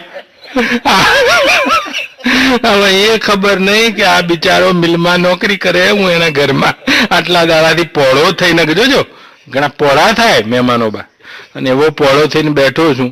અને પેલી તો ઘર બિચારી સારી કહેવાય કે જતા મહેમાનને આપણે શું કોના બગાડવું છે. એટલે પૂછ્યું કે ચા લેશો કે દૂધ લેશો તમે? તો કહેતા ચા થાય ત્યાં સુધી દૂધ લાવો, આવતી જતી સૂંઠ નાખજો. સૂંઠ વગર દૂધ ના પીવું જોઈએ કારણ કે વાયુ કરે. ઉપરથી બા આયુર્વેદનો સિદ્ધાંત ફટકારી દે. એટલે શું કરો આપણે સમજવાનું કે આ 9મો ગ્રહ છે પ્લુટો વાળ્યો, સૂર્યથી ઘણો દૂર રહેતો હોય, એના વાસ્તવિકતાની કશી ખબર જ ના હોય તો ભેગો રાખવો પડે. બીજું શું કરો ત્યારે? આ જ રીતની પ્રકૃતિ બનાવી છે ભગવાને બધાની જુદી જુદી. યાર તમે કેમ આમ છે મેળ લાઈન રહો ત્યારે હાચા. આમ સૂર્ય બધા જોડે કેવો મેળ લાવે છે, 9 ફરવા દે છે. ફરવા દે, એને ખબર છે બધા પોતાના પરીખમાં ફરે છે. હા, બધા પોતાના પરીખમાં ફરી રહ્યા છે. જો કૃષ્ણના ગોળ ગોળ આખા મહાભારતના પાત્રો ફરી રહ્યા છે. વિચાર તો કરો, એક એક પાત્રો બધા જુદા જુદા છે, જુદા જુદા છે, જુદા જુદા છે. આ જ એની પ્રકૃતિ છે. આ પરાપ્રકૃતિના મૂળમાં જેને ભગવાન કહી રહ્યા છે કે હું જેવું અધિષ્ઠાન છું, જે આ બધાને દીવામાંથી મેશ નીકળે તેમ બધાને જન્માઈ રહ્યો છું, તે પરમાત્મા ઉપર દ્રષ્ટિ કરીને તમે આખી લીલાના રહસ્ય અને તારતમ્યને પામી જાઓ. નહીં તો આનો જવાબ જ નહીં આવે. જવાબ જ નહીં આવે. સારાના સારાપણામાં ફસાઈ જશો, ખોટાના ખોટાપણામાં ફસાઈ જશો, ઉલઝેલા જ રહેશો. આ અપરા પ્રકૃતિથી ઉલઝેલા જ રહેશો, ઉલઝેલા જ રહેશો, ઉલઝેલા જ રહેશો. આ પ્રકૃતિ બંધન બની જશે, પણ જો પરમાત્માને જાણી રહ્યા તો મોજ બની જશે, મોજ બની જશે. અહીંયા કશું એ આ પરમાત્માની સૃષ્ટિમાં પ્રકૃતિ પણ ચેતન છે અને પ્રકૃતિ પણ મૌલિક છે, અને આ જેટલું પણ સર્જન છે તે સંપૂર્ણ છે. આમાંથી એક વસ્તુને પણ તમે કાઢી ના શકો, હોલ પડી જાય ત્યાં, કાણું પડી જાય. આ રૂમાલને તમે કાઢી ના શકો, કાણું પડી જાય ત્યાં, તો પૂર્ણ ના રહ્યા. તો એક વ્યક્તિને કે એક વસ્તુને કે એક રેતીના કણને તમે કાઢી ના શકો. આમ કેમ છે? એમ જ છે ભાઈ. સર્જનહારનું આ જ સર્જન છે. આમ કેમ છે એનો કોઈ જવાબ, એટલે તમે એની પૂર્ણતામાં, એની સમગ્રતામાં એને જોવા કોશિશ કરો. એક વસ્તુના અભાવમાં પણ આ સર્જન અધૂરું છે. આ સર્જન અધૂરું છે. બધા જેમ છે તેમ પરિપૂર્ણ ગોઠવાયેલા છે અહીંયા પોતપોતાની પરિધિમાં.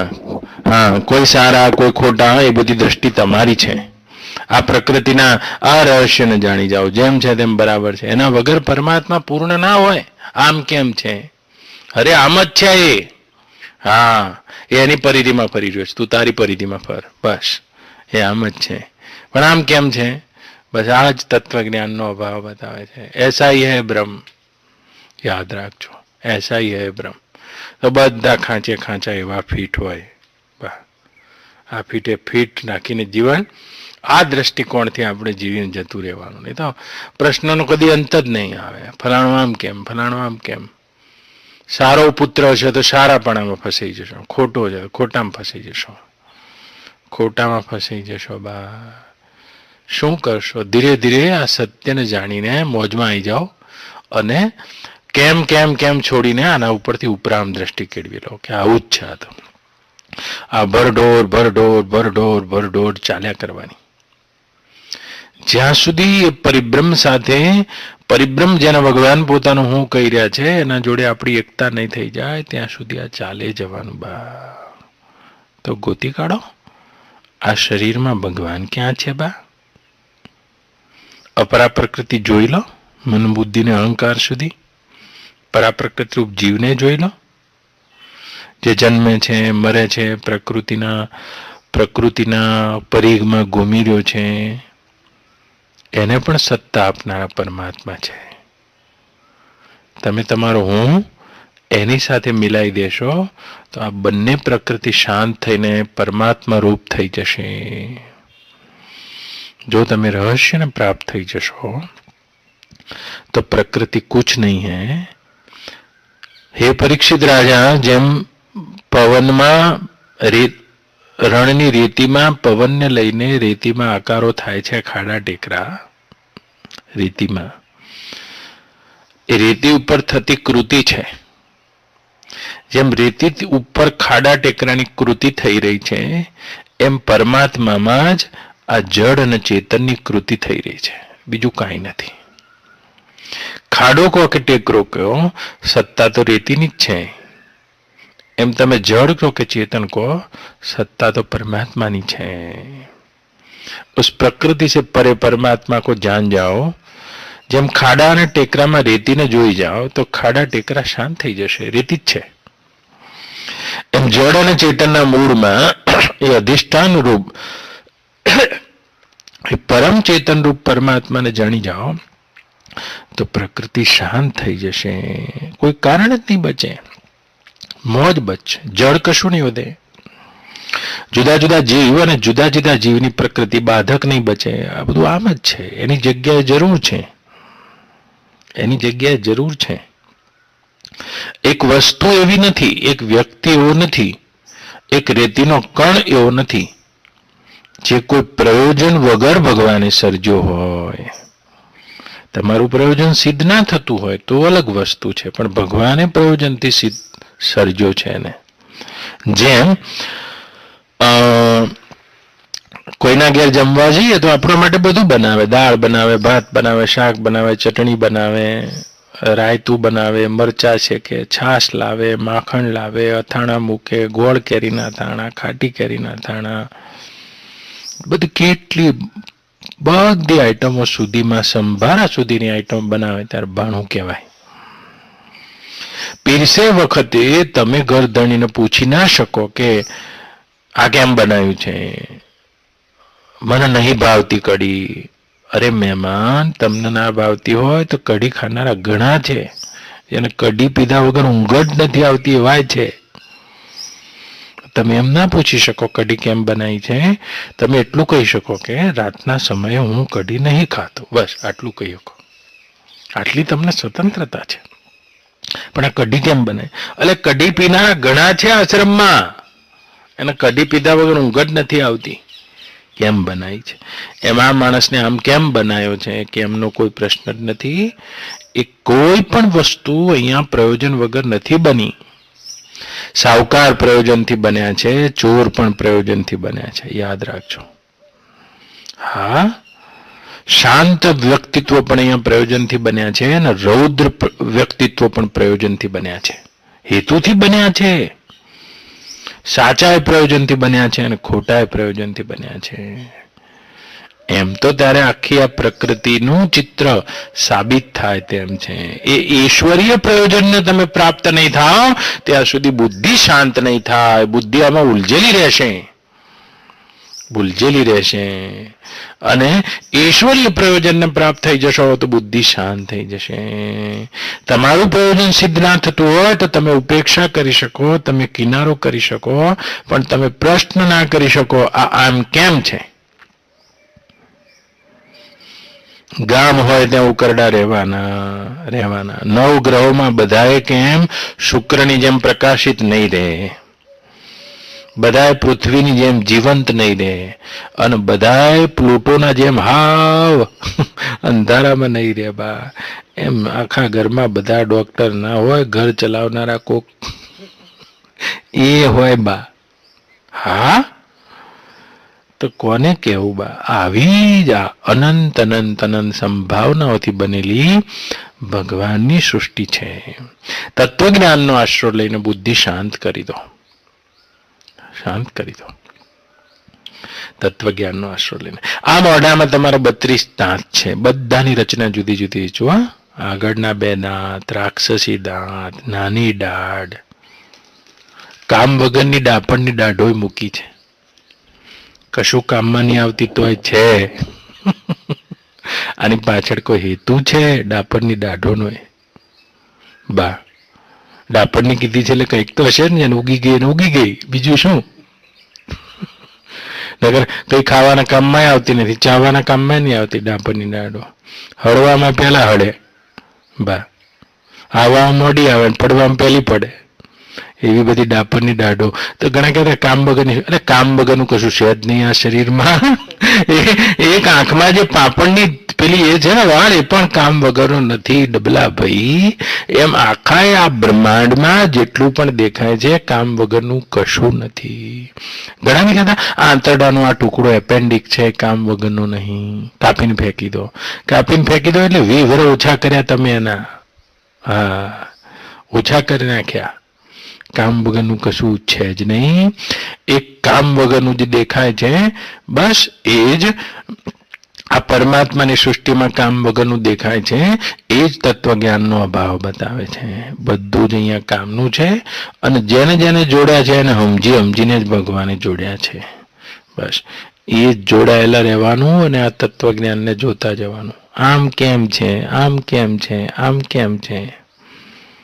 મારી ઘેરથી તો એમ કહો ભણ છે, પગાર લાવતી નહીં, મારા પાડોશીની ઘેરથી તો આટલો, પણ પગાર લાવે છે એને પૂછીએ જા. આ એનો પગાર ખાતા રાતા પાણીએ રોવે છે તને ખબર નહીં. પગાર ખાવો હોય તો આદક, અને પગાર ના લાવતી હોય બિચારી કેમ કરે જાય આમને આમ જ બધું છે. એટલે કોણ પ્રશ્ન સમાધાન કરી શકે છે આ છું નગર પગાર લાવતી હોય ને કહી જોજે, એટલું કહી જોજે. ના ના કોઈ હશે ના હોય એવું નહીં કેવું કે મારા હાડા પાછે તમને એટલા બધા નહીં રોડાવા. આમાં ઘણાના ઘેરથી પગાર લાવે છે એટલે મારે આગળ નહીં કેવું. પણ જે લાવતા હોય ને પૂછો, લાવતા હોય તો પગાર પચતો હોય તો બહુ સારું, બહુ ખતરનાક. ના કોકના હારાય હશે એવું નહીં કહેતો, કારણ કે આ તો સૃષ્ટિ આવી જ રમતથી બનાવી છે ને. નવગ્રહનો પરિવાર હોય છે, આપણે જોવાનો બસ. હું તો નાનો હતો ત્યારથી આ જ્યારથી ભૂગોળમાં નવગ્રહ ભણાય છે ત્યારનો હું જોતો આવ્યો છું કે આપણા ઘરમાં હારે નવગ્રહ છે. સૂર્યની આજુબાજુમાં નવગ્રહ હોય બા, આપણે જોતા રહેવાનું કે આ નવગ્રહ છે. આપણા આશ્રમમાં આપણે 18 જણા છીએ તો એક એક ગ્રહનું એક તો પ્રતિનિધિત્વ કરી જ રહ્યા છીએ. ઘણા દાડો બહુ લાંબો ચાલે, રાતે બહુ લાંબી ચાલે, એવા ગ્રહે છે. ખુશ થઈ જાય તો આવડી કીડીનું મગજ તો એવા આમ થઈ જાય, ઓફ થઈ જાય ને જતા રહ્યા, ઓફ થઈ ગયા. તો એના વગર આવડો મોટો આશ્રમ બની શકતો હશે તો એના વગર આટલું મોટું વિશ્વ બની શકતું છે. આમ કરીને લહેર કરે જાઓ ભાઈ, મોજ મારે હું રે. અને જુઓ ને આ તમારે કોઈ પણ વસ્તુ હળવું લેતા શીખો. લોકડાઉન આવ્યું છે ને હું કરીશું ને એમ કે તૂટી ગયા ને આ બધું શું કર્યું ને. અરે ક્યારેક ને ક્યારેક તો તમારે આ બધા જડ પદાર્થોથી એકલા પડવું પડશે. ક્યારેક ના ક્યારેક તો એકલા પડો આ બધા પદાર્થોથી, આ સંબંધોથી. શરીર છોડશો તો શરીરથી જ અલગ પડવું પડશે.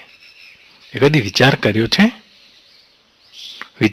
છે કે આ બધા જેટલા સંબંધો માન્યતાના ઊભા રાખ્યા છે આનાથી છૂટીને મારે મારા શરીરથી એ સંબંધ છોડવાનો છે. હા તો સમયને સાધી લો. સાધક માટે એકાંત અમૃત સમાન છે અને મૂર્ખ માટે ઝેર સમાન છે. एकांत आवे तो याद रखो कि मृत्यु होगा तब कैसे मरोगे. क्या एक परमात्मा में स्थित हो सकते हो, बाकी का छोड़ सकते हो? જે છૂટવા વાળું છે છૂટ્યું છે, બીજું શું? जो छूटने वाला है वही छूटता है અને એ છૂટ્યું છે અત્યારે. કે આના ઘેર જઈ નહીં એકતા, આના ઘેર નહીં જઈ એકતા, આના ઘેર નહીં, પણ ખાટલામાં પડશો એ દાર તો નહીં જ જાવ એકવાના. કે આ મળવા નહીં આવતા, પણ કોઈક જે દિવસે તમારું પ્રયોજન સિદ્ધ નહીં થાય વખત તમને કોઈ મળવા આવવાનું જ નહીં.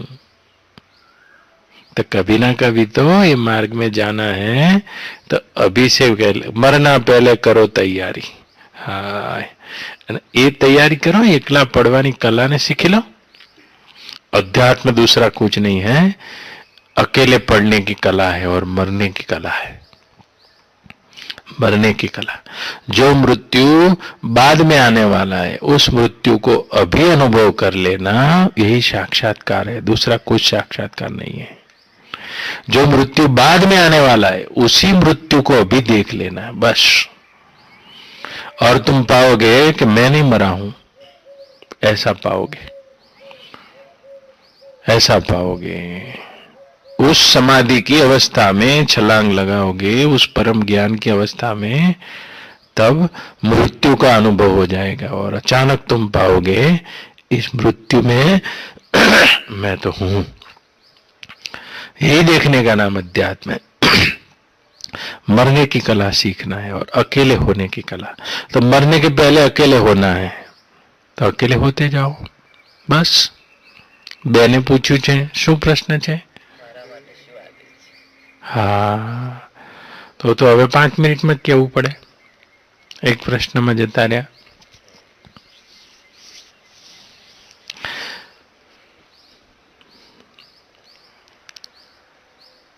ભગવાનમાં પ્રીતિ હોય તો ભગવાનનું જ્ઞાન દ્રઢ થાય અને સંસારથી ઉપરામતા થાય. ભગવાનને મેળવવાનું કોઈ સાધન હોય તો પ્રીતિ અને શરણાગતિ છે. કરીને તો આપણે બધું થાક્યા હોય ને આપણે કર્યું જ હોય. મનીષાબેન ધ્યાન લગાવી દીધું હોય, ધ્યાન લગાવીને જપય કર્યા હોય, આ બધું આપણા માટે પૂરું થઈ ગયું છે. હવે પછી ભગવાનની અનન્ય શરણાગતિ આપણી વધે. પૂરું થઈ ગયું. એ શરણાગતિ દ્રઢ લઈ લેવાની ભગવાનની. તો બસ દાતા જાનતા હૈ. ભગવાનની પ્રીતિ અને ભગવાનનું જ્ઞાન વધે તો સંસારથી ઉપરામતા આપોઆપ આવતી જાય.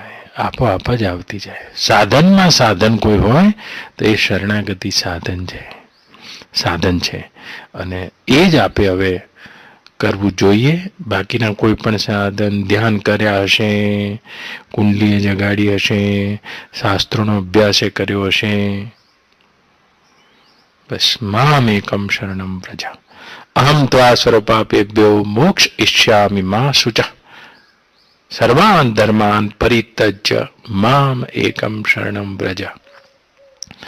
એ બહુ મોટી ઉપલબ્ધિ છે. અધ્યાત્મની ઉપલબ્ધિ એ છે મનીષાબેન, ક્યારેક ને ખબર પડી જાય मैं नहीं हूं, मैं नहीं हूं, मैं नहीं हूं. मैं नहीं उसका पता चलने के लिए मैं को परिवर्तित करना पड़ता है. मैं भगवान का हूं. तो क्या उससे क्या होगा? उससे यह होगा कि मैं भगवान का हूं. इस बात में मैं और भगवान एक साथ बाद में नहीं रह सकते. एक को तो गुम होना ही पड़ता है. हाँ, मैं भगवान का हूं, भगवान मेरे हैं. उस भाव की दृढ़ता से एक को तो गुम होना ही पड़ता है. और भगवान के सामने मैं गुम हो जाता है. यही एक अनन्यता प्राप्ति का साधन है. सारा ज्ञान, सारी सिद्धियां इसी साधन से साधक में प्रकट हो जाती है. प्रकट नहीं करनी पड़ती, अनायास प्रकट हो जाती है. आध्यात्मिक यात्रा में दो कृपाएं आवश्यक मानी गई हैं. एक होती है गुरु की कृपा और एक होती है भगवत कृपा. ये दोनों आवश्यक बातें हैं और उनको पाने के लिए यही भाव दृढ़ करना है. ऐसे ही जिसका हृदय स्त्रैण होता है, इसमें भावना होती है अपने मैं को जोड़ने की.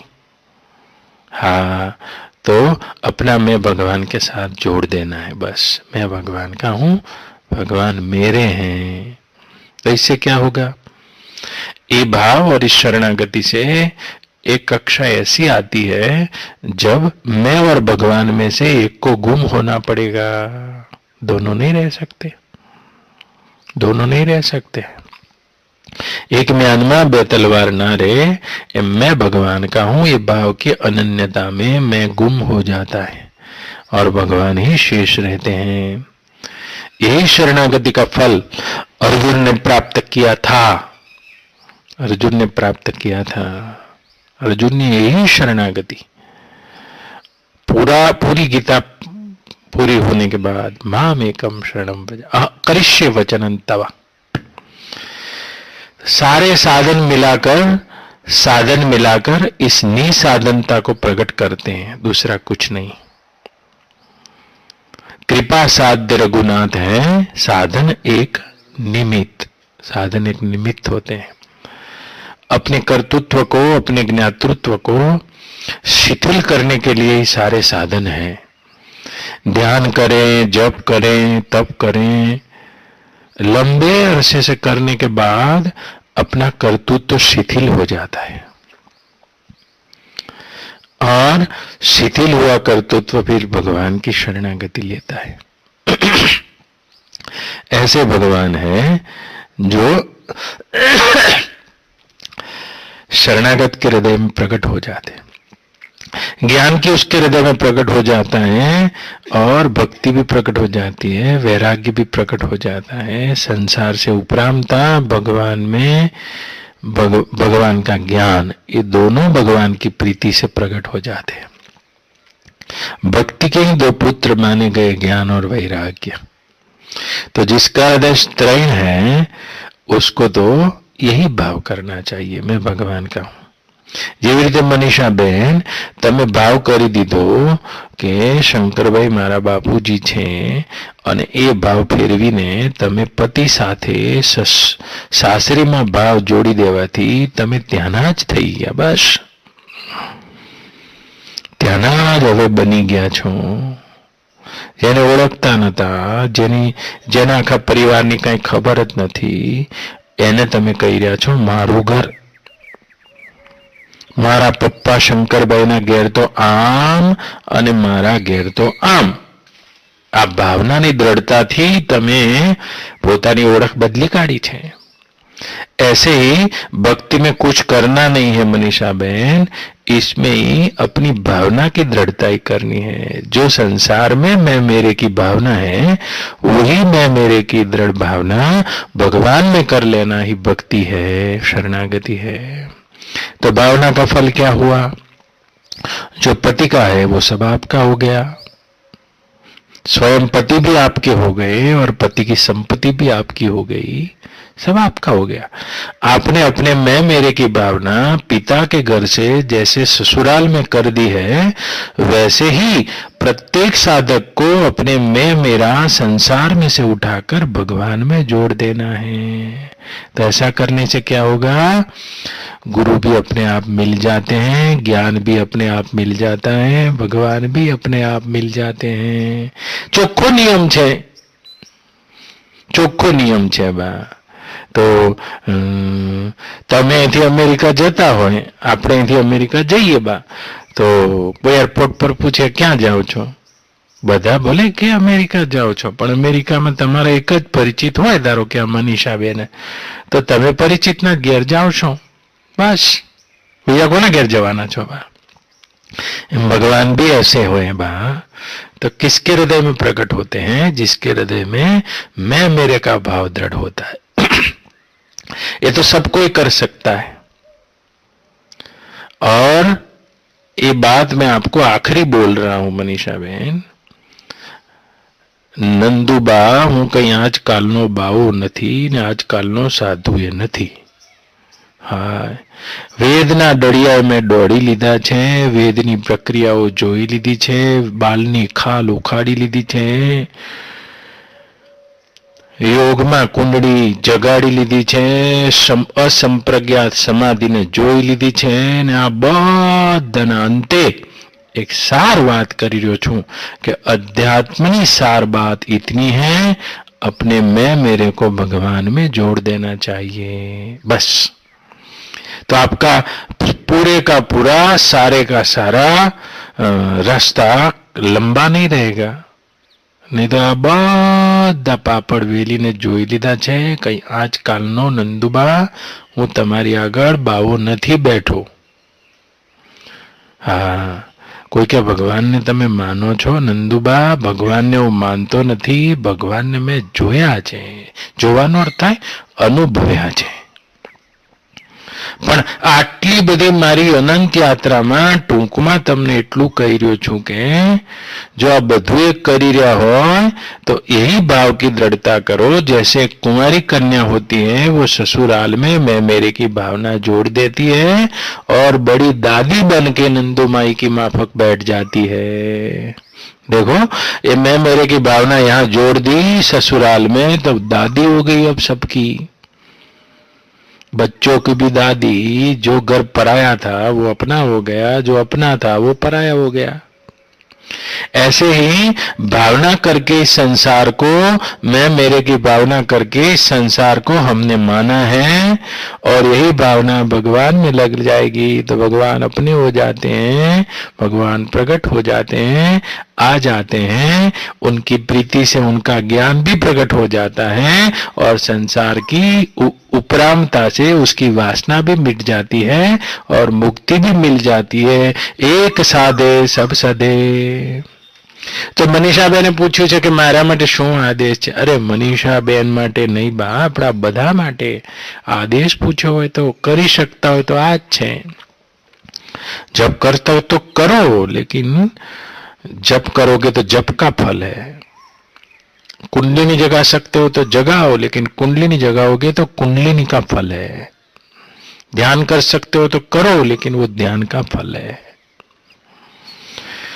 तो कोई एक साधन ऐसा है जिसमें सब साधन आ जाते हैं, तो एक यही साधन है. जैसे भूखा व्यक्ति भोजन करता है तो प्रत्येक नेवाले में, प्रत्येक કોળિયામાં બા तृप्ति भी होती है, स्वाद भी मिलता है और पोषण भी होता है।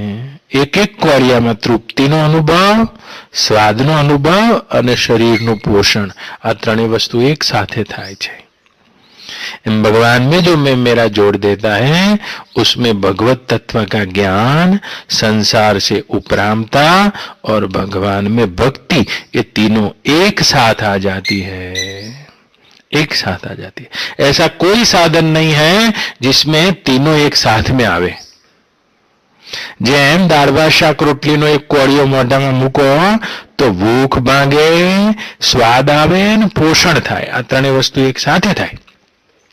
तो जो भगवान में आत्मीयता जोड़ देता है, भगवान मेरे हैं, मैं भगवान का हूं, इसी भावना की दृढ़ता के साथ भगवान में प्रीति, भगवान का ज्ञान और संसार से उपरामता रूपी वैराग्य अपने आप ही प्रकट हो जाता है। तो एक साधे सब सदे, ऐसा साधन है, उसको दृढ़ता से मानना है, मानना है, अपनी मानने की शक्ति का सदुपयोग करना है। मैं भगवान का हूं, जैसे आपने मान लिया ये मेरे पति हैं और ये मेरा घर है, ये मेरी ससुराल है, बात खत्म। आपने जो माना था वो हकीकत हो गया। तो ऐसे ही ये मानने से ये भी हकीकत हो जाएगा और अपना मैं चला जाएगा। तो बोले फिर गुरु को ढूंढने निकलेंगे, अरे ढूंढने नहीं निकलना पड़ेगा, गुरु भी द्वार खटखटाते हुए आ जाते हैं। सारी की सारी जितनी सिद्धियां हैं वो भी आ जाती है। भगवान अपने भक्त को क्या नहीं दे सकते हैं, कुछ भी उसको ढूंढना नहीं पड़ता है, सबका सब उसको अपने आप ही मिल जाता है।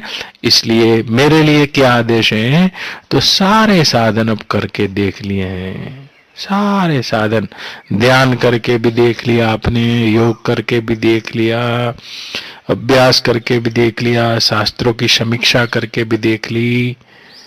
अब क्या करेंगे, मैं भगवान का हूं और भगवान मेरे हैं, इस भावना की दृढ़ता के बाद जब गीता खोलेंगे तो गीता भी आपसे बात करने लगेगी, शास्त्र भी आपसे बात करने लगेंगे, शास्त्र भी आपके साथ संवाद करने लगेंगे।